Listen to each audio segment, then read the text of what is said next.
Yo, yo, yo. What's up, folks? Ready for another episode of Neptune Sunday. Special guest, my man Nylles Vernon. Nylles, what's good, bro? What up, man? How are you guys doing? It's good to have you on the show, man. We were just talking a little bit before we started recording about how the Neptunes fandom, how we're all connected and it's all family, man. So Hmm. whenever I get a chance to find people who are inspired and big time fans, I want to make sure that we try to get connected and get them on the show. So Yeah. really special guest. And if you guys know why he's special, we'll get into that. But happy to have you on the show, man. No, I appreciate it. Thank you for having me here. It's an honor.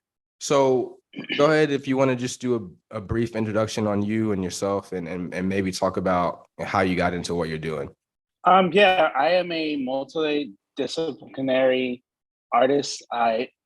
Sorry, I specialize in doing graphic design. I also have done a great deal of like DJ work. Like I used to be out there playing shows and playing parties and everything like that. But I realized that I needed a little bit more of a lifestyle somewhere I could fall back on.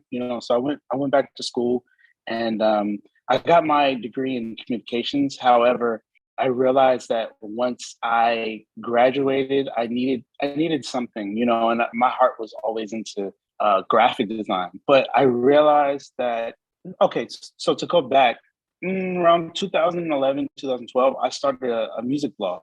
So it was called CSNW, and which stood for Big Crits Championship No Wheaties song. So it kind of came from that, and we did interviews, we did album reviews, we covered shows, like we got invited to like Rock the Bells and things like that, the festivals and things like that. So it was really cool. But I got to a point in my life where I was just like, this isn't fun anymore. Like I got tired of people sending me music and things like that. So, but during that time, I realized that, oh, we're making all these mixtapes and things like that.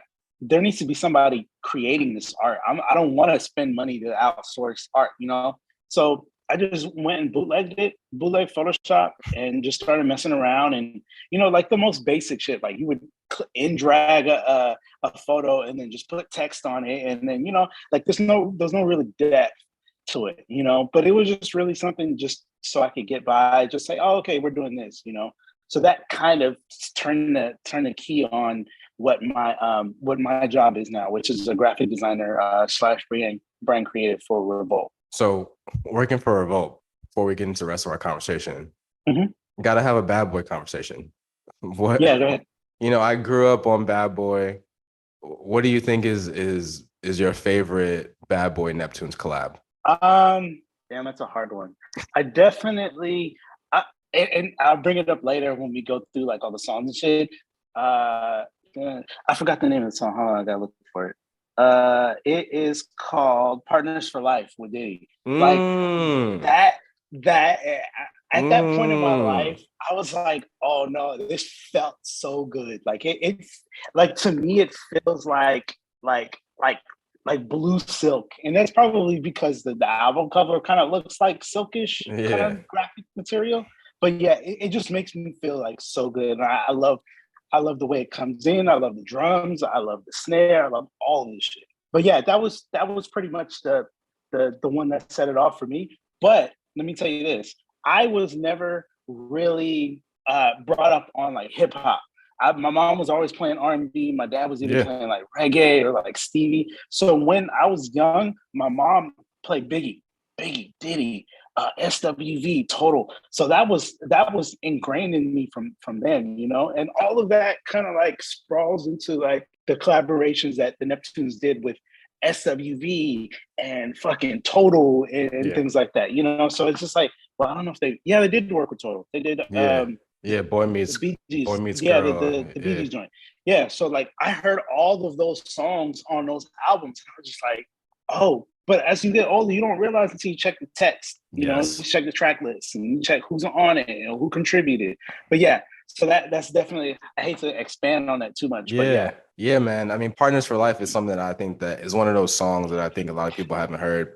I think that press play album, you know, like Mhm. it's got a weird kind of cult classic because people that know that album Mhm. know that it's got bangers on it. Like obviously the Yeah. singles with Christina Aguilera and the other one with Nicole like were big records at the time, but Mhm. that end of the album is almost like this kind of really like at the time we're talking about 2007, so we know obviously Kim Porter's passed away since then, and Diddy and her had their whole thing, but like that end part of the album is almost like a tribute to her. Like when you go, there's a song "Making It Hard," which is Rich Harrison with Yeah. Mary J. Blige, which is basically him, you know, Mhm. talking about how he's making it hard to love, making it hard for her to love him. Then he's got a little intro in it like in between that goes right into Partners for Life after that, which is just like part of the reason why that song is dope to me. Obviously, it being a Neptune song too. Jamie Yeah. Foxx on the hook, like Yeah. it's Yeah. a dope song. Everyone listen if you haven't heard that, go check it out. Partners for Life, Diddy, Pharrell, Jamie Foxx from the Yeah. Press Play album. It's incredible.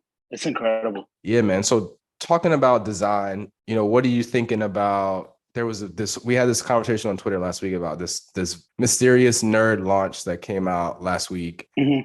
You know, go ahead and give your thoughts about it overall. I will admit that I did buy a hoodie just for the sake of just because I feel like I needed to, just because I don't really have I literally have one BBC shirt from like 2007, and I missed on all the merch lines of Something in the Water was so long. I was like, man, I'm not sending out here. It's high. I'm just here to see the show. So Yeah. that's why I bought a hoodie. But what do you think about just talk about the whole thing? For me, I'm split because it's been okay. So once I really started to get into the Neptunes and I saw what they were doing, once I remember back in the day, they used to have an NERD online store. They had T-shirts, hats. What else did they have on there? I think at one time they had like skateboards or something like that. They had really dope merch, and you could tell that somebody was actually creating the stuff and had a creative director. Oh, okay, no, this looks good with this. This was with this.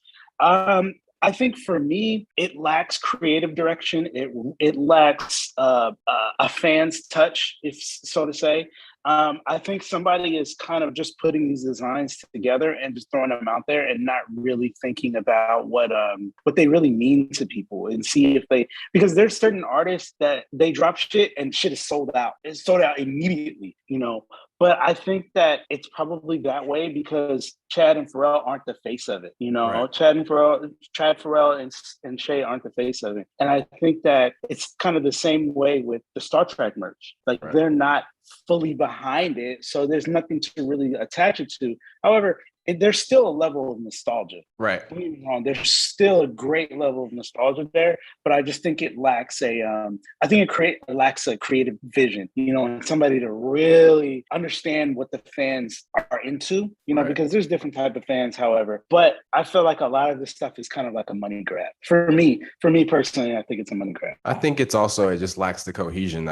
That's unfortunate because, like you said, people like us who grew up on it understand. It's not like P and Chad are off retired somewhere. Mm-hmm. Like they're Yeah, still right. very active in music. They're very active in the culture. So Mm-hmm. you know, we just people like us cannot separate them from those two groups, Star Trek and Nerd. Right. So to have them not be involved or not be as, and they support it, right? Like we see Pharrell will share it on his story every now, which I think is dope. That shows that he's still aware or like he's still involved in some capacity, but not the level of cohesion that you're talking about that would take it to the next level. Yeah, it's unfortunate because I debated about buying a tee, the electric brain tee. Yeah. But I was just like, I don't. Do I really want to spend my money on this, or do I want to just create something that I can wear? You know? Right. For sure. Yeah, man. I mean, it's interesting because you know, and this is I really didn't want to get into this, but I think it's interesting. It'd be interesting from us as diehard fans to really have someone tell us what's going on, and I bring that up from a standpoint of, you know, like I was at Something in the Water and I saw Family and Rob Walker and my man Douglas Wilder and those guys walking through the crowd. So I know that there's still relationships, like they're still there. Like they were all just at Rob Walker's wedding yesterday. So like, oh, okay. They're still like together. Yeah. But we just from a fan's perspective, and then obviously because of all the drama from last week, everyone's got more questions now than ever about what is happening. And it's unfortunate, like for us, it still comes back to the music, which is still, I think, is at a high level. And obviously the music that they gave us in the past is still gonna live forever. But at the same time, like when you have those legacy brands that are still existing, like you would like to know, as from a fan's perspective, like what's the vision for it, like what is happening, and we don't really have a lot of that, which is a weird spot for us. Yeah, and I think you also have to realize too, it's like now time for the label. There's a lot of anniversaries rolling around. Yeah, because you have to think about it. You have the Clips anniversary. You have the In Search of an anniversary. I think this year might be. And then a few years prior, I think Khalees had an anniversary for Kaleidoscope, and she did like a reissue with like different colored vinyl and everything like that for that. But I think right now we're coming up on a lot of anniversaries, and I think they're trying to capitalize off of these anniversaries in some way, shape, or form, you know? Yeah. And I think that kind of funnels back to something in the water with making all those anniversaries happen. Like, okay, we have a chance to do A, B, C, and D. Why don't we knock all of this out in the next 3 months? Yeah. And then once the year starts back up, we can do something else, or we can shift, or we can pivot, you know? So yeah, I think it contributes to that as well. Yeah, definitely. 2002, 2003, the 20 year mark of this year and next year, big time. You said Clips. Yeah. November will be Justified. Right. Clones will be next year. Clones is next year, August, I think. Yeah. But yes. So it's a lot going on, man. But at the end of the day, which we all come back to the positive side of, is like the music has clearly stood the test of time for sure. Most of it, like in a positive way. So you're from California. Are you born and raised in California? Yeah, I actually was born in Compton, and then we moved out here before the second Watts riots, and then we moved maybe about an hour from LA. But I'm looking to move closer to LA sometime soon. So gotcha. So what are some of the first original like Neptune songs that really got you hooked in? Okay, so I'll tell you the first one I can remember as clear as day. I think it was 6th grade. It might have been 6th, 7th grade. So my middle school used to throw these teen nights, right? Where, you know, after school, it started like 5 o'clock. You'd be able to just go in, hang out with friends, get some drinks, snacks, whatever. And there was a DJ that played Philly's Most Wanted, Please Don't Mind. And I heard that shit. And bro, I remember exactly where I was standing. I knew exactly what I felt. I knew what I heard. And I looked at the DJ. I was like, what the fuck song is this? You know, and it was just so foreign to me. And I just didn't understand it. And then maybe a few months later, I stole my dad's copy of Kaleidoscope. Like literally, my mom and my dad are the only reasons why I fuck with the music that I fuck with, and the way I have my ears programmed, you know. So after that, I realized that like, oh shit, this music shit is actually pretty cool. Like I love Khalees's Kaleidoscope album. It's nothing but hard hitting drums, fucking dope ass snares, and I think that they created something that they didn't even realize at the time that they created. They created a whole entire different world. Right. From this girl's sound and from their sound, you know. So I'm really thankful for that. But yeah, those Kaleidoscope and Philly's Most Wanted were definitely the first insurgents, you know. That's really dope to hear you say Philly's Most Wanted, Please Don't Mind, because like that's not my origin story, but that's part of my origin story. Like I remember Super Thug, and I remember Shake Your Ass, and I remember I Just Want to Love You. But a similar situation, and I've told this story on the podcast before. My god brother, who's 6 years older than me. His younger brother and I are the same age.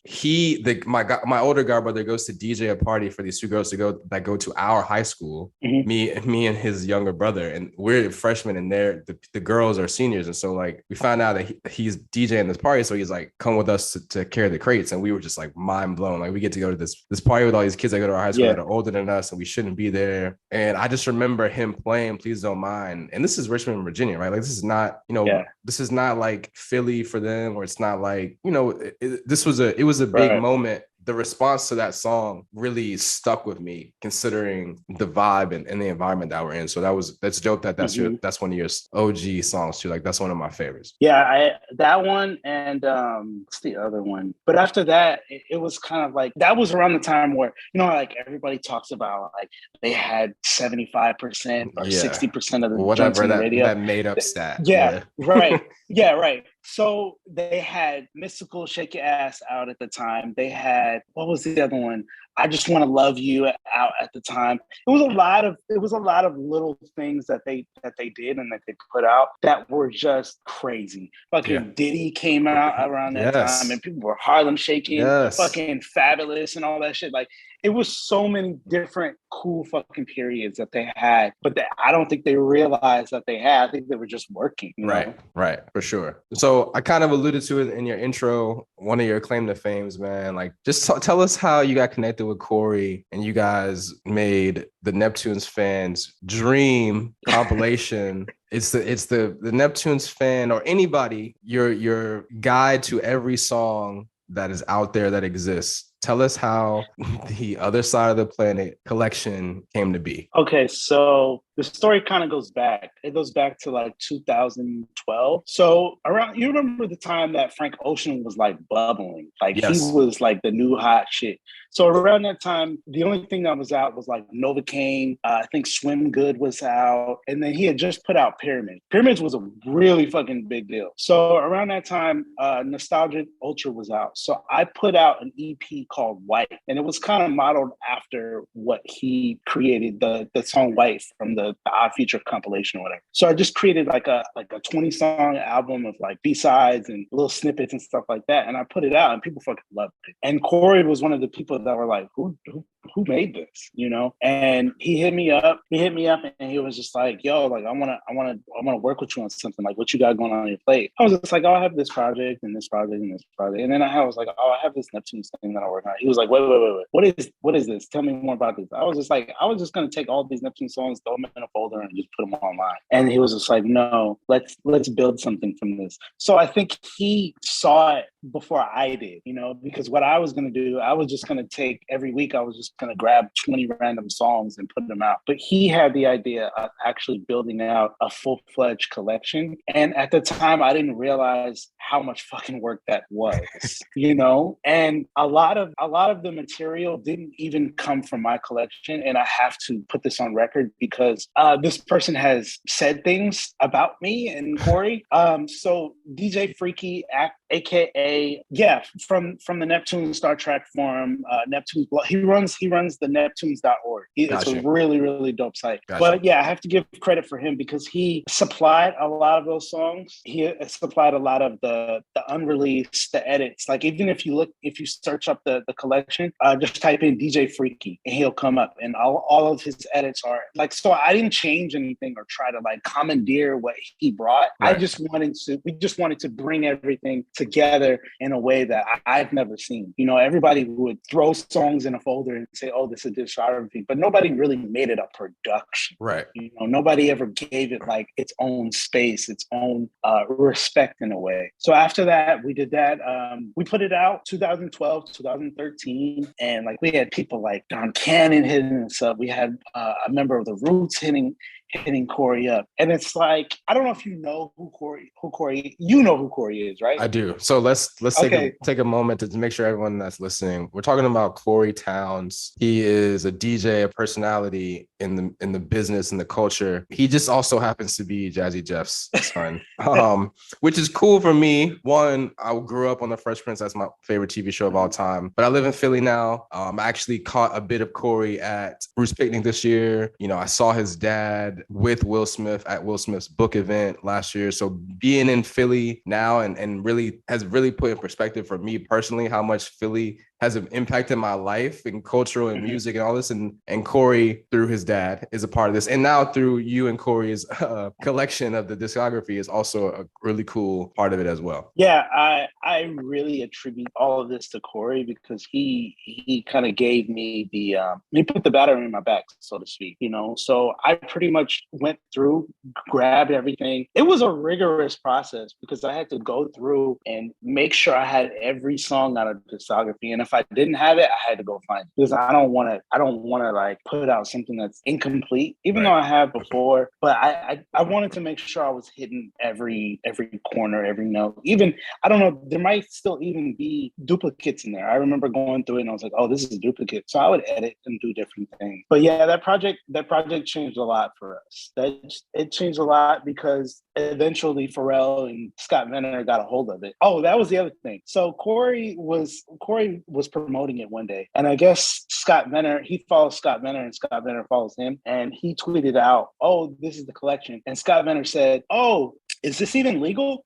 And obviously, Scott Venner is the music producer for Entourage, Ballers, Yes. How to Make It in America. So all of this sound production, he does. He finds all the songs. He makes sure people get paid and represented. So he does really good work. So I love Scott Venner's work. I love Scott Venner's work. I would love to get Scott on the show, or at least do an episode. I'm a huge Entourage fan too, and so every time I actually was just rewatching the series while I was in isolation for COVID. And I just didn't even realize how many times he pulled Neptune songs out on the show. Like there's a couple big moments that I remember in my head. Like I remember I Got You being in season 3, but just going back and listening from season 1, like from episode 1, Scott was dropping Neptune tracks in there, which is dope. But yeah, sorry to interrupt. And to that too, like that was the first time I remember an episode where they had just moved into the house, and remember Turtle had that dog.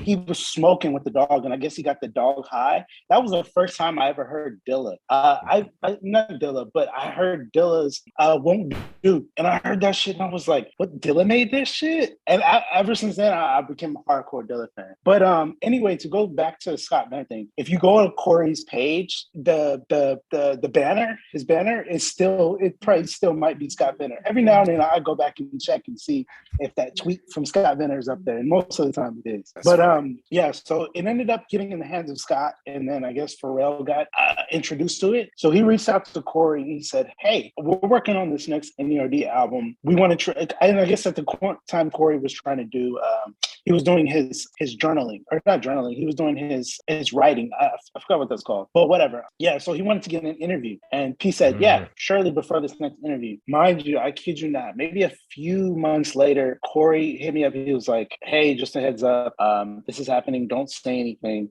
Just keep it low key. So what was happening was the NERD reunion for ComplexCon. It just so happens that I was at ComplexCon watching Khaleesi's set. I look at my phone after the set and I get a voicemail from Cory. Hey, hit me back. Call him back. Hey, do you want to go to ComplexCon next week? And I said, fuck yeah. Why? He was just like, all right, I'm gonna let them know. And I was like, who? But mind you, I'm at a festival, bro. I can't hear shit. So I'm just like, all right, I'm gonna text you once I get some service, you know? So we ended up talking, and then a few days later, he hit me up. He was, to go back to the Flog Festival story. So I'm walking, the second day I'm walking around in the food garden, and all of a sudden I turn and I look, Khalees is standing there in her Bounty and Full booth, just chilling. I walk over, I'm just like, oh my God, I've been a fan of yours since I was fucking 12.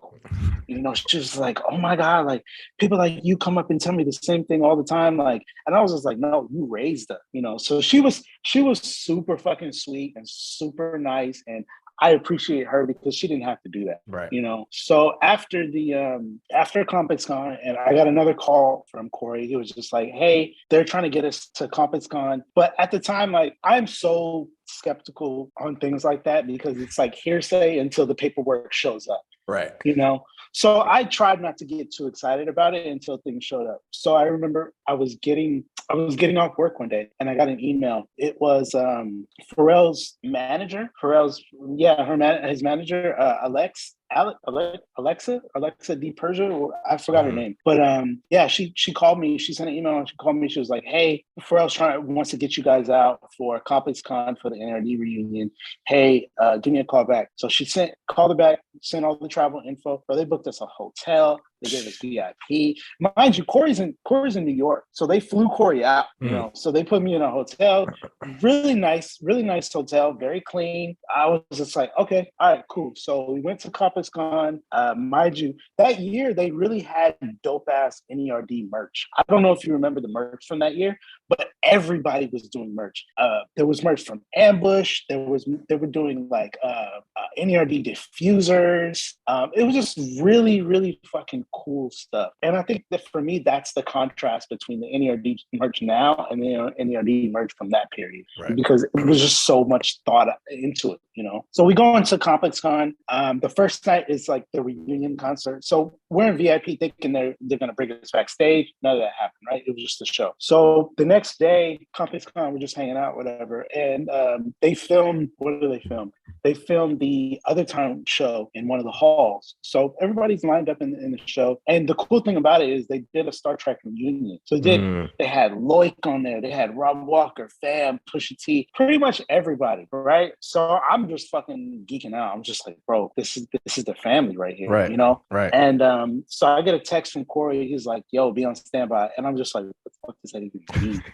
And then I was like, find me after the show. So I was like, okay, cool. So I found him after the show. And they're still hanging out on stage, taking pictures, whatever. And so Cory is next to Alexa or Alec, and she says, "Oh, do you guys want a photo?" He's like, "Do you guys want a photo?" So we hop on stage. Everybody's fucking cool.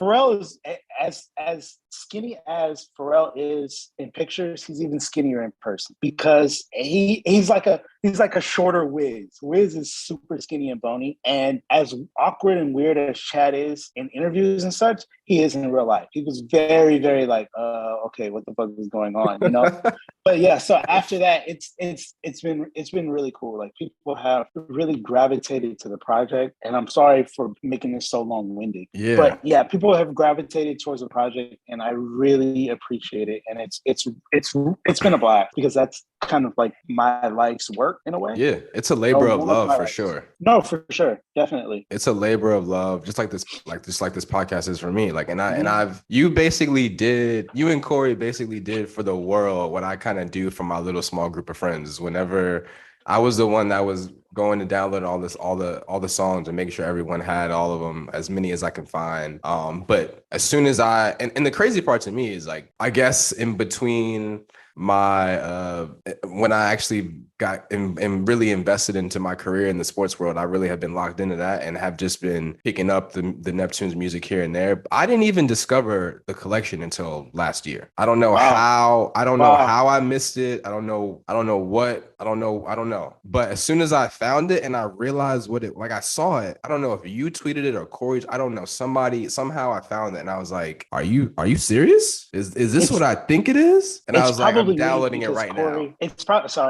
It's probably me because Cory doesn't promote it as much as I do, but I promote it because it's a reminder of the hard work. It's a reminder of the hard work and the love and the dedication, because like I didn't do all this for me. I did it to share with other people, If it was for me, I definitely wouldn't have put this much effort into it at all.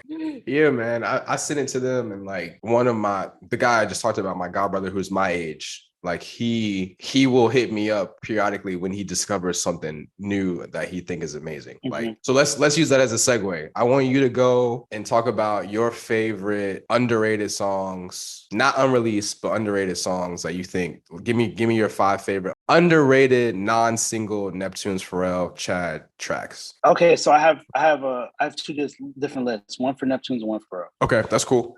Okay, so for the Neptunes one, Freak Through. That's definitely one where during the chorus, that's it for me. Just the chorus. That's all I need is a fucking chorus. Yeah, T.I. I think T.I. Freak Through is one of those, is on the list. Like, yeah, man. I think T.I. has a lot more than people realize with them. Mm-hmm. And that's definitely one of the best ones for sure. Okay, keep going.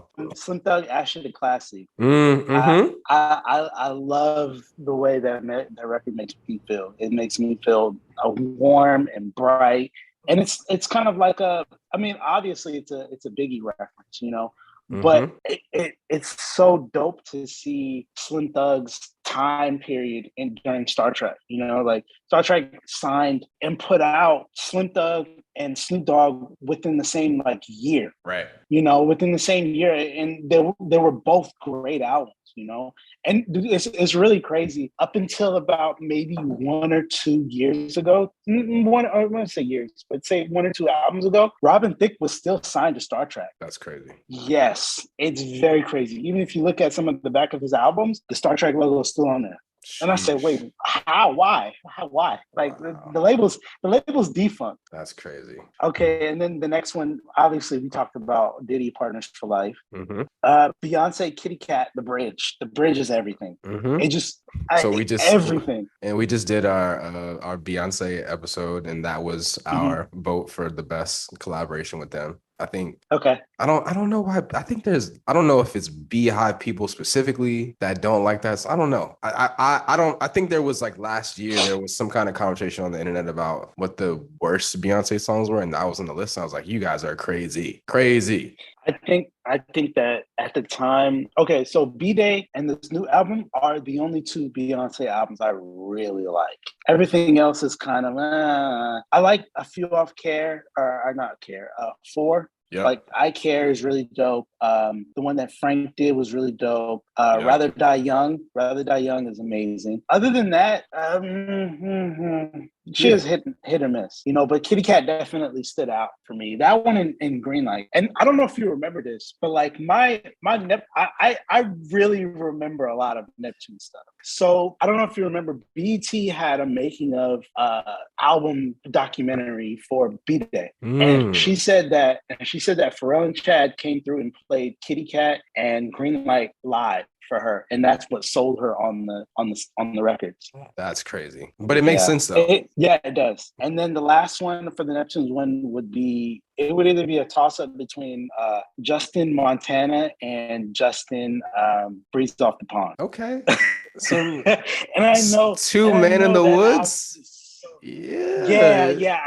I really fuck with Montana. I think Montana it's super fucking simple, but think about Montana. Montana's, that is very true. I've never been to Montana, but I do. Me either.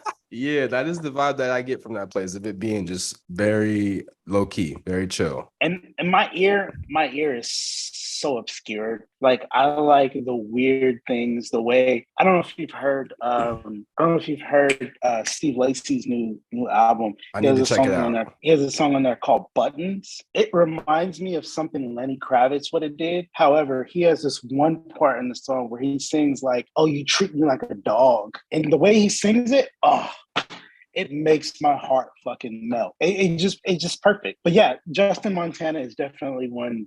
And I know it's very, very out there, but I know a lot of the Neptune stuff is kind of it's applauded by people, but I feel like that's one of the underrated ones that kind of slide under the door. Yeah, for sure. Before you get into your Pharrell solo list, I did see you tweet last week about Limp Bizkit. I want to talk about that because I've said this on the show before too. Like I grew up in a space where, like I said, I was raised on Bad Boy, but I also like grew up with like one of my best friends in life. He went to elementary, middle, and high school with me. Is this white guy whose family is from Scotland, and he's like I was with him all the time. So he and I would share music. Like he's really into hip hop and the Roots and Wu-Tang, but he also like put me on the Chili Peppers, and we listened to Limp Bizkit and Korn. But that remix album like was amazing. Yeah. And I grew up a skateboarder. So 12, 13, I full on skate culture, right? So I had a neighbor that introduced me to Limp Bizkit. And I guess somehow my parents figured that out, or I told them. But for Christmas one year, for 8th grade, they bought me the Gorillaz first album and the Limp Bizkit remix album. Mind you, they were clean. However, I still got in touch with the music. It was the first time I think about it. The first song on there is Pharrell talking about, oh, we're from the Neptunes. I'm Pharrell, living from the Neptunes. And I would hear that over and over, but I never really connected the two, Yeah, but that album, it had DJ Premier, it had Diddy, it had E40, it had 8Ball from 8Ball and MMG. And there were so many worlds in that album. Timbaland too. Like, how did he get 2 Timbaland records, 2 fucking 2 DJ Premier records, and 2 Neptunes records? Like, what the fuck are you? Like, I'm thinking about it now as I'm older, and I'm just like, how? But that album was really dope. I remember so what's the name of that album? I think it's I want to get it right. I'm pretty sure it's Significant Other. Yeah, so Significant Other came out in 99, and I had that original Limp Bizkit album. And I remember that album just being crazy. So, but then again, the connection of that album having the original version of that song with Method Man on it blew my mind. because it's like this really hard new metal album, and then all of a sudden we're gonna take a break, and it's got this DJ Premier song with Method Man in the middle of it. Right. What? And then you go and you have the other song, the other album that came out after that. But then it had this new old song album with the Neptune. Like what? The Nookie, like it was a moment, and like to have those my two worlds collide in that way it blew my mind at that time. And I was like, yo, this is crazy. This is dope. Same here. And right, I think that album was made for kids like us. Yeah. You know, that had their foot in two different worlds at the same time, but wanted to try to figure out how to meet in the middle, you know? And I think that album did that for me. And it definitely was a foreshadowing into our fandom and to the nerd world after it. It was a direct line to being a young Black kid that kind of like Limp Bizkit and Korn and Rage Against the Machine a little bit. And now you have Nerd, which is making that type of music for me, which is like, oh shit. Right. This is amazing. This is what I need. This is what I've been looking for. And that's why we fell in love with it, you know? And that's the reason why, because they realized that there's a void missing in between. Because think about Pharrell. Pharrell was wearing fucking trucker hats and independent shirts, but fucking hanging out with Jay-Z. Yeah. You know, and it's like, what the fuck is this? Who is this guy? Like to see him in the Shake Your Ass video looking like bro, like you have on a cowboy hat and you got on this mustache, bro. Like, who is this guy, man? Right. Looking crazy. All right, go ahead. Your underrated Pharrell produced solo joints. Okay, so I'm gonna kind of go backwards. So Surrender from the Hidden Figures album OST with Lala Hathaway. That there's a part in the song where she talks about like you reached out your arm to me, but it's like an olive branch. So there's like this metaphorical part to it that I love. Two would be, or number 4 would be Push's album. I really fuck with the shit he did for Pusha. And I love that he got better with his harmonies and being able to like dip in different pockets and have hi-hats open at certain points. And, you know, like, I really appreciate the work he did on that album. Number 3 would be Bylon by 2 Chainz.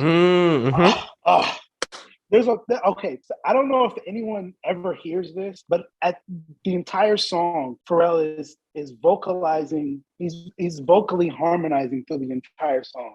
And once the beat cuts off at the end, you can hear him, oh, but that sound plays through the entire record. And it's kind of like a wave through the entire album or the entire record. So I love that shit so much. I think number 1 would be, okay, one of Pharrell's biggest influences, Stevie Wonder.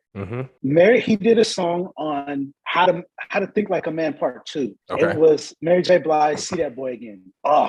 He went full on Stevie with that record. Like, I'm just talking about the groove. I'm talking about what they were talking about. I'm talking about everything. But it sucks because that album is on streaming, but the song isn't. Got you. So you kind of have to go and find it. It's on SoundCloud though, for sure, because I have it saved on SoundCloud. But yeah, those are my top 5 Pharrell for sure. Yeah, I just put together a real short list of some of my personal favorites. Omarion Obsession is dope. Okay. Obviously, I think we're talking non-singles. Clips Virginia is always going to have a special place in my heart just because it is like it was an anthem for us when that came out. I love the work that they've done with Mystical overall. They basically, allowed him to be like this futuristic funk James Brown rapper, but a song that's kind of outside of that box is Jump, which is crazy. Like, I don't know if you remember, Jump was on the soundtrack for Any Given Sunday. And okay. When they play that in the movie, the soundtrack for that movie and the movie itself is insane. But like that was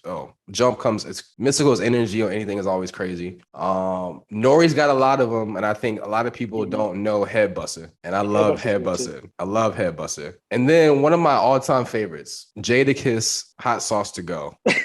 I don't know what it is. Like, I think it's part of it is the timing of when that album came out. Like, that was one of the albums that was out when we graduated. Me and one of my best friends, Raymond, we were together all the time and we were always into music. Like, we actually were like making beats together for years after high school and stuff. But like that summer after we graduated from high school, that album was in rotation all the time, riding around, going to high school graduation parties, going to the mall to buy polo. And that song is embedded in our brain. And that puts me in that time every time it comes on. So that's part of the reason why I love that song. But it's got a little two-step, little like Jadakiss does what Jadakiss does, Pharrell on the hook. Yeah, it's one of my favorites. I was just listening to, and I was actually going to put this on the list, Jadakiss Stress Ya. That was one of the ones that came out kind of under the radar. Because people, I don't know if people were listening to Jadakiss at the time at that album, but Stress Ya is really fucking dope. I really like what they did on that. Yeah, man. So let's get into like the real. Let's go deep. Let's go into these unreleased joints. Let's put people on stuff they got to go find on YouTube, or they need to go download the collection so they can get it. Yeah, absolutely.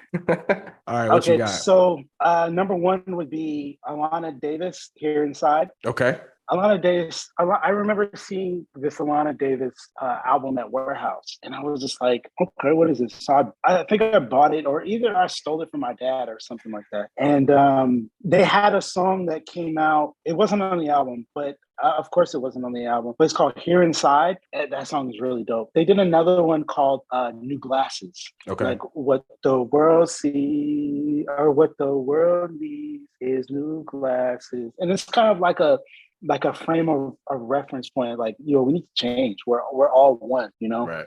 Another one would be, it's kind of off of, this one's kind of a mixtape, but it's T.I. Kick It at the Hotel. That was one that it's just very obscure.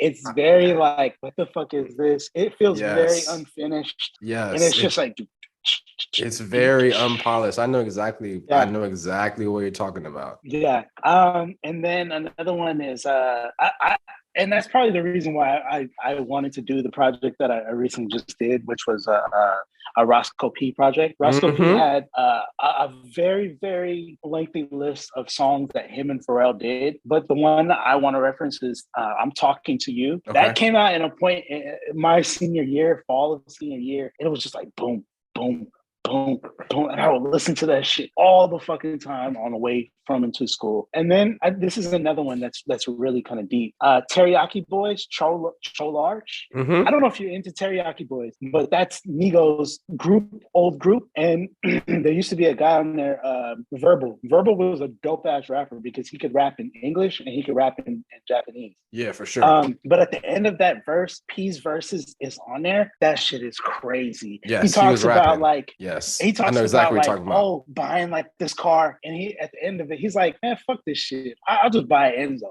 It's like, what am I talking about? I buy Enzos. What am I talking about? Which brings me to a sidebar that Pharrell has no bad verse. Like, he has no bad rap verses because he's a good songwriter, and I don't think people give him credit for not being a good rapper. But yeah, so the last one is, you ever heard of Manami? I think I have heard that song. Okay. Yes. Okay. So let me give you the backstory about Manami. Back when Nigo was doing Bape, he held a Bape Star Search. So the winner would record like a few songs with Pharrell, and then they would get a record deal. So Manami won. She beat out like 1,700 people. Wow. And she won a few songs from the Neptunes. So that for me, that back of my mind was really fucking cool. She had another one that's really dope too. But out of the two, that's the one I really fuck with. Yeah, man.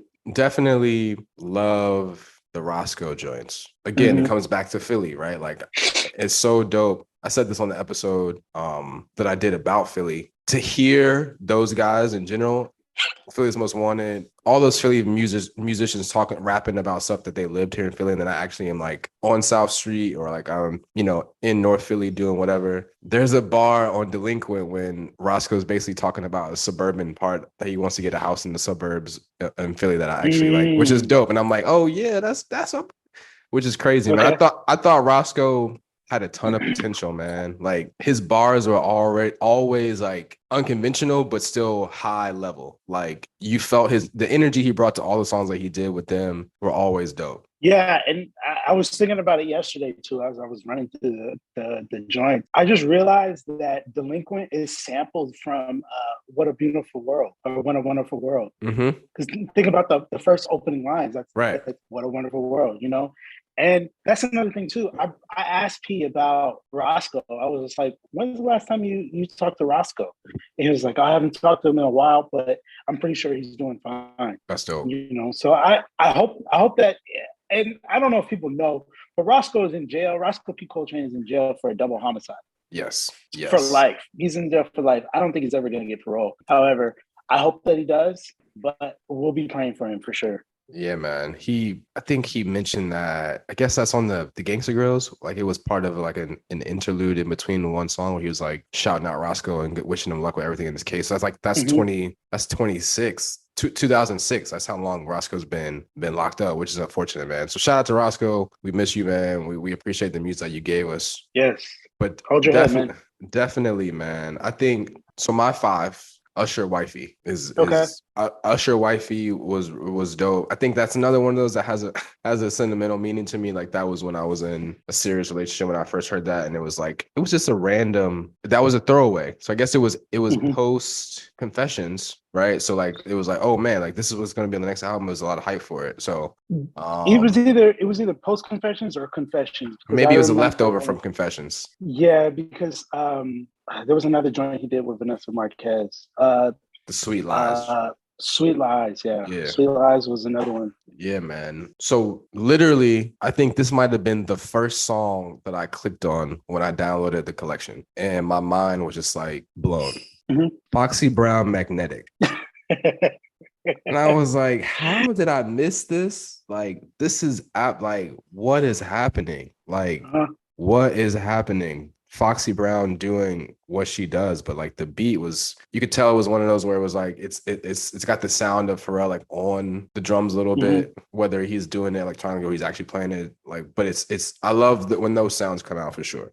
Yeah, I like that song a lot. They did a few together that were really cool. Yeah, man. And then my other 2, back to Philly. Roscoe, Itching to Get You is dope. And then all of them, Philly's Most Wanted and Clips, Coca Leaf. Oh, Roscoe had a dope verse on that too. Yeah, man. Yeah. Oh, wait, because isn't Family on that too? I think so. I think he's on Coca Leaf too. Yeah, he is on Coca Leaf. Yeah, man. And another one, like before we get onto that, like Family we're gonna do an episode about Family one day too. Like that's my guy, man. Just being from Virginia and being like, I've met Family a couple times, just a really dope, cool dude. But the records that they did with him, like Fresh and Driving is my shit. Oh my goodness. If you ask my brother, he will tell you that Family was my favorite rapper in high school. FAMLAY, niggas test him and they die. Bro, I was the hardest fucking, you can't tell me shit about Family, bro. I made mixtapes off Family records. Family, bro. Like we can ramble off some hits. Scrung Out.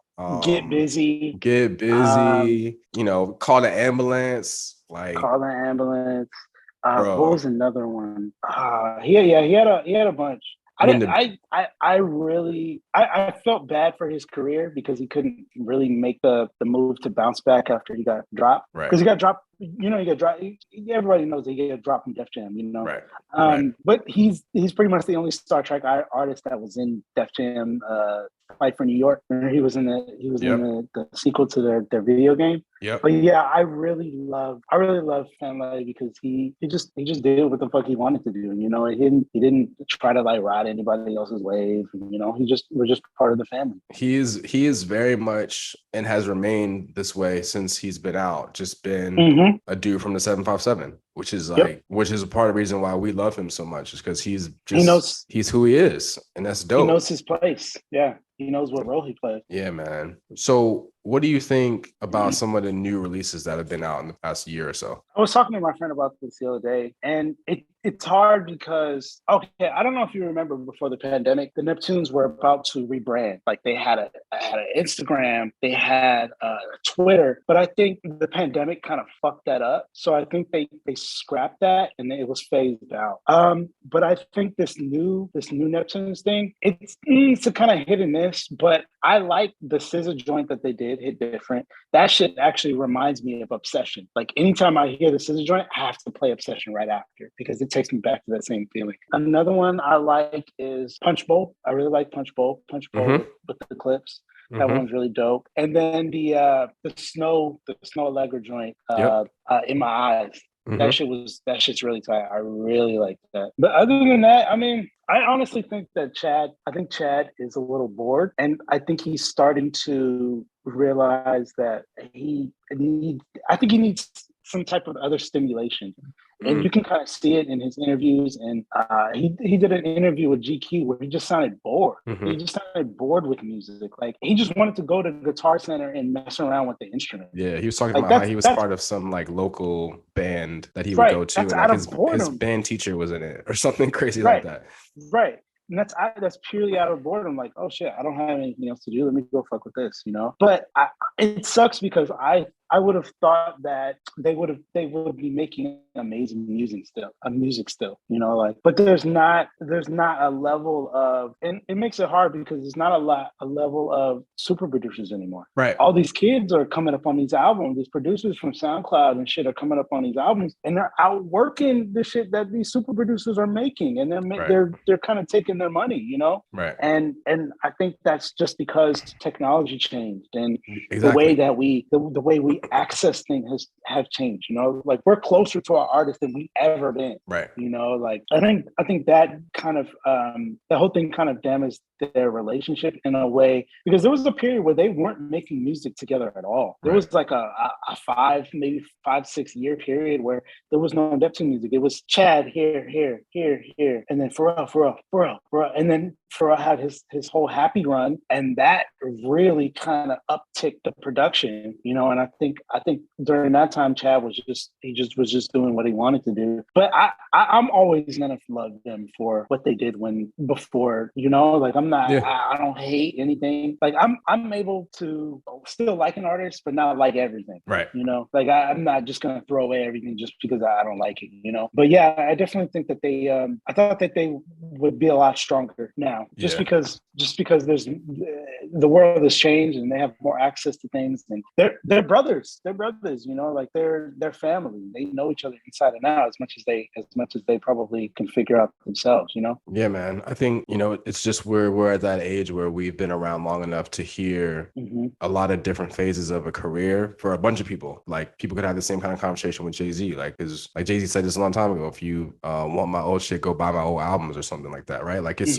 so it's just a matter of appreciating it. You know, there's songs that they made in 2003 that we don't love, but if it's on the long list of all 800, 900 songs that we have and it comes on, sometimes you listen to it, sometimes you skip it, right? And so you have the ones that stand out and really make an impact on you. But if you're just in a vibe to just listen to some music that sounds like them or has that feel, like I don't think there's anything that has come out in the past 2-year run that is horrible, right? I think it's just like great, good, okay, I love it or I don't love it. I might come back to that one. I'll keep it on the playlist. And some of that has to do with them. Some of it has to do with the artist that's on, like that's rapping or singing on it too, right? Like I think that's the other part of it, which is always the case with them is, you know, just because you got them doesn't mean it's going to be a hit, because you got to do your part too, right? Like, so I think like having those conversations and having that perspective of it is, yeah, man. I like the ones that you mentioned too. Like I really like the energy of Paper Plates with Ferg. I thought that was a strong record. Obviously, like you talked about, all the Pusher ones were dope. You know, I even like the Mr. Morale. Like I think that the energy of that is it definitely was, to me, Mr. Morale. To me, it sounds like it's all P. No, it definitely is. And you notice that. And I think the energy of that though, like is what Kendrick gave. It matched Kendrick's flow on that song. And so I thought that song was dope. So, you know, hopefully I've said this before on this podcast too, is like, I think Cash In, Cash Out is cool, but I had a different respect for it once Tyler and them, they all did it at Something in the Water. And like, that's 100% a testament to Tyler and his energy, because he's amazing. He's an amazing performer and he's just in a different world right now. But yeah, man, hopefully, I mean, he's going to be 50 next year. And it's just like, whatever we get, bro, like we'll take it. I'm happy to be here, man. Happy to have something to talk about, something to listen to. Or you could just say, hey, I'm done. I got twins and about to be, you know, adolescent kid. I'm just gonna fade to black and chill and just do whatever, and wouldn't be mad at that. So let me ask you, what do you think the worst Neptune song is? The worst? Something that you hear and you're just like, yeah, nah. I don't know, man. It's hard to say the worst. I don't know, man. For me, it's not the worst overall. Like I think of moments that were misses because they had lots of anticipation or expectation. So I think misses like Jay-Z and Usher and Pharrell, anything is a miss. Like it's not a terrible song. I wouldn't say it's the worst, but it's like I don't know why you're looking at me like that. In the laundry list of those collaborations between those guys, that is not at the top. Rory and Mal and B Dot had that as the worst. Like I think that was in their bracket of the worst Jay-Z songs ever. I beg to differ because that song makes me feel, and that song makes me feel like I'm at a Japanese strip club. That's what it makes me feel like when it comes on. But I love that. I fucking love that record. Oh, I love it. I love it. I love it. I love it. I love when they do that thing at the end where they spell out their names and shit like Usher used to do. Oh, that shit's tight. I fuck with that. I don't hate it, but I just don't have. Let me just put the shuffle on and see if I can find a song that I think is worse than that. I mean, that's so when Patrick Pryor was on, he said that his two that he picked as the worst songs were some song they did for Nick Cannon, which I think I've heard, but I can't put it in my head right now. And then he also said that he absolutely hates. He said he hates In the Late Night Hour with Ice Cube. Yeah, I don't listen to that either. I don't listen to that shit either. But what was the first one? It's a Nick Cannon song. Oh, it's Nick Cannon and Pharrell. Oh, snap. Yeah. It's like a really crappy, and you know what's funny? It's really only like a 30-second clip, but it's like looped. It's like it's like a minute or some shit like that to make it seem longer. But yeah, that's actually pretty funny. I will say this: there are a couple of Neptune songs that they did for MC Lyte early back in the 90s on an album that she put out that are like they're not great, but they're not terrible, but they're not great. I don't know, man. There's nothing. I don't hate a lot of stuff from them, but there's some stuff I'm just like, ugh. Have you listened to everything? I've listened to most everything. Like every now and then I'll hop on the collection. I'll find something. I was like, oh shit, I've never heard this before. But I feel like I've heard most of the stuff. You know what else? I'm just literally on my phone cycling through the whole playlist I have. Mm-hmm. Two other songs I think are underrated. I want to see if you know them or like them. Two that he did for CeeLo on CeeLo's album, The Soul Machine. The Art of Noise. It comes up with a heavy drum, and Stay Together is beautiful, man. Yeah, Stay Together is really dope. Stay Together is beautiful. There's actually another one that they did. CeeLo Bridges. Oh, I think I have heard that too. Yeah, that shit is amazing. I'm still trying to find a bad song. All right, while I'm looking, if you have to choose somebody who's the best collaborator, who is it? Wait. I'm gonna tell you my worst, my most trash Neptune. Okay, song. go ahead. Ludacris Sexting. Yes, that is up there. That's the one with the Tiger Woods voicemail at the beginning. Yeah. Or something like that where it goes, ha, LOL. When I heard that shit, I was just like, and there's like a fucking goat on that shit. It's like, man. Yeah, that one's rough. Yeah, nah, bro. Nah, I'm not fucking with that. I hate that song. That one's rough. Yeah, I forgot about that one. Yeah. Ludacris has another one called Girls Gone Wild that I think is not great either. That shit is tight. Girls Gone Wild? That shit is tight. I don't that maybe I'm tight. Yeah, that shit is tight. Yeah, that shit is hard. I like, and you know what? I think for me, there's a lot of. I think everyone has those songs that kind of make you roll your eyes, but you still like them. You know, yeah. It's like those songs that you like. If you play around somebody, they're gonna look at you like, why the fuck do you like this shit? Right. Yeah. Like I tell people all the time. There's certain songs on my phone, on my playlist that are literally only on there because they're produced by Pharrell and Chad in some capacity. Like Britney Spears, Madonna, Backstreet Boys. Oh my gosh. Miley Cyrus. What? Backstreet, I've said this before on this podcast too. Backstreet Boys, The Call featuring the Clips is basically a clip song to me. Yeah, pretty much. Like when you hear him come on, imagine the Backstreet. Like, what? Like Another one was on that mixtape. I guess it was, I don't remember what that mixtape was called, but I think it came out in maybe like '07 or '08, and it had Rick Ross Get Down and Sean Garrett Patron. Bro, that was actually gonna be on my unreleased.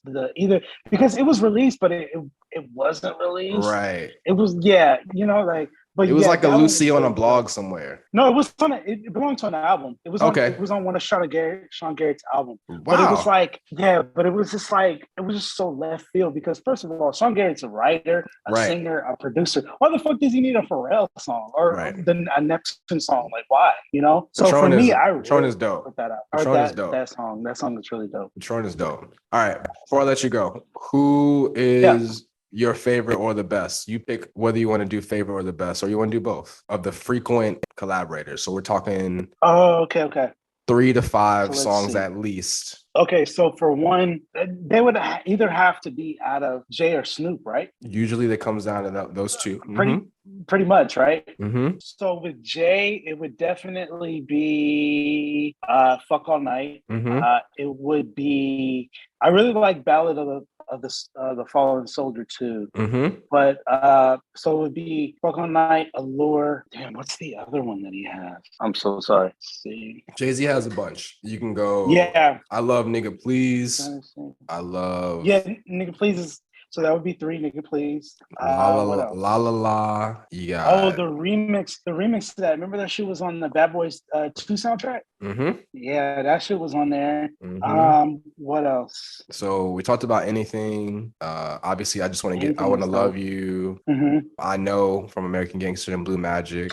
Yeah, and I think that should be it, right? And then you can go Carter's, Ape Shit, and Nice. And then on Holy Carter is Oceans and the BBC.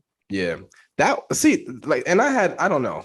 It rubbed me the wrong way when Rory and Mal and B Dot were doing the worst Jay-Z songs bracket. See, this is why I don't listen to them. BBC, Change Clothes, all 3 of those were on this bracket of the songs that they thought, and at the same time, like in their defense, both Rory and Mal, for most of those, they didn't like anything, but they thought that BBC and Change Clothes should not have been on there or been as ranked as high as they were. So yeah. So you're picking Jay-Z? Yeah, you kind of have to, right? Because I mean, Snoop has a handful, but I feel like Jay-Z stand out a little bit more because I really like the shit that they did for Snoop's album. Let's see. I like what's the name of that song? Like, I definitely feel like it's kind of a, for lack of a better word, because obviously like all the music is pretty good, but it's a quality over quantity type conversation, right? Like Snoop Dogg has more, and he has some really big ones in there, but the smaller number of songs that they have with Jay are just like really strong. Like, we're talking about Allure, which Jay-Z has said at times is his favorite song of all time that he's done. He said that? I think he said that in interviews, probably like, I could be wrong, but I feel like he said that in interviews around Magna Carta era, like that press run. But yeah, man, I mean, I feel like Snoop's got some big records with them though. Yeah. No. You're absolutely right. I mean, from Snoop, I like Pass It. Let's see. Sets Up is my shit. Mm-hmm. Sets Up is my shit. Mm-hmm. Vato isn't bad. Did you ever hear about Vato? Yeah, I've heard it, but is there a story? Yeah, so Snoop and Pharrell made Vato, right? But the original version had Pharrell singing the hook. Snoop played it for some of his homies, and of course some of his homies are Hispanic. They didn't fuck with Pete acting like a cholo. So they had Be Real do it. Dope. Because they was about to fucking kill Pharrell for that shit. Damn. But yeah, so they had Be Real do it. That's why there's 2 different versions. Word. That makes a lot of sense. Of sense. Because literally, Tyga's doing a press run right now where he's apologizing for doing the same thing. Right. I guess that's that song. What's it? Is it the Loco song? It's something. I remember seeing the song and I was just like, yeah, I can't listen to that. I can't. And to be fair, I'm a Tyga fan. I like some Tyga songs, but I can't do everything. But yeah, Snoop has some joints, man. Like Chick, fucking From the Church to the Palace was Mm-hmm. really good. Signs was good. Perfect was good. Even the shit that he did for Bush, the Yeah, I'm a Dog with Kendrick and Ross, and that's dope. that shit is tight. That is That's my fire. shit. I really love that fucking song. Yeah, that song is amazing. That's like Bush has, again, it comes back to Scott Benner. Like I remember Mm-hmm. in the Entourage movie, there's a moment like where they're at this big party at their house where like it breaks into this party scene, but they intro it with Peaches and Cream. I was like, this is amazing. Yeah. Like, what? Perfect song to play in a vibe where there's a big party on the beach in Malibu somewhere. Okay. Yeah, I'm gonna have to rewatch that. I don't think I watched it at the intention of the music, but I'm definitely Yeah. gonna have to take a second look at that. Even in the movie has his P's in the movie. Right. And when he's up there, they play what's that song from Girl? It's like How does it go? it's Hunter. They play Hunter Oh, while he's I there. fucking love Hunter. I Yeah. love Hunter. So in the movie, like I just said, so they play Hunter when P is on screen in a conversation where they're basically convincing him to perform at this party, which he didn't know. Scott Benner standing right next to him. And then they go into Peaches and Cream. Peaches and Cream might come first. Either way. So Peaches and Cream and Hunter in the movie. There's a really dope scene where Ari is storming a meeting and he's coming in a helicopter and they play Super Thug. Oh, that's And so he meta. lands and he goes into so this meta. Yo, it's Yeah, that's actually. I hope I got that right. All I remember is there actually being a helicopter in the scene. I hope I didn't mess that up. Scott Benner, don't kill me. But I'm almost 90% sure that scene in that movie with Super Thug involves an actual helicopter. I'm gonna go look it up now to make sure. But I'm pretty sure he wouldn't care as long as you just remember the music and remember that there's a scene in there, you know. But then, like, not Neptunes related. The movie ends with Mace Feel So Good, and like, yeah, the movie is what it is. It's a perfect culmination of the series. Like, but Scott really put his foot in it music wise. Like almost at every critical moment in that movie has a really dope song attached to it. I'm gonna have to check it out. Yeah, man. Well, I appreciate you coming on the show, bro. This is a really dope conversation. I knew you were gonna drop some gems, which is why I was excited to have you on here. Appreciate you sharing all your knowledge and anything else you want to plug. Any projects you got coming up you want to tell the people about? Just working on some more merch. I'm actually working on I'm doing a Pusha T remix album. So I'm trying to figure. I have the concept. I started it. It just needs to be fleshed out. I'm trying to get back more into DJing, so I have a few mixes that I'm working on, and then just other random things that I want to explore this year. Really, just trying to like do more and get out more and practice more. You know, because that's all it is. You're just practicing. Yeah, for sure. Yeah, man. Well, I appreciate you for sure. We're definitely there's something will come up in the next year or so. We'll have to have you back on the show. There's something we got to talk about. No, I would come back in a heartbeat. I appreciate it. Oh, and then you can find me on Instagram and Twitter at HTHLNDMADE. So it's HTHLNDMADE. And then if you want to buy merch, like I do mostly like Star Trek Neptunes themed merch, it's HTHLNDMADE.co. So you can catch me on any of those and buy some stuff. Connect, you know, like I love connecting with people. I love connecting with fans and people that are like me, you know, because that keeps our circle and our family strong, and we got to look out for each other, you know. So sure.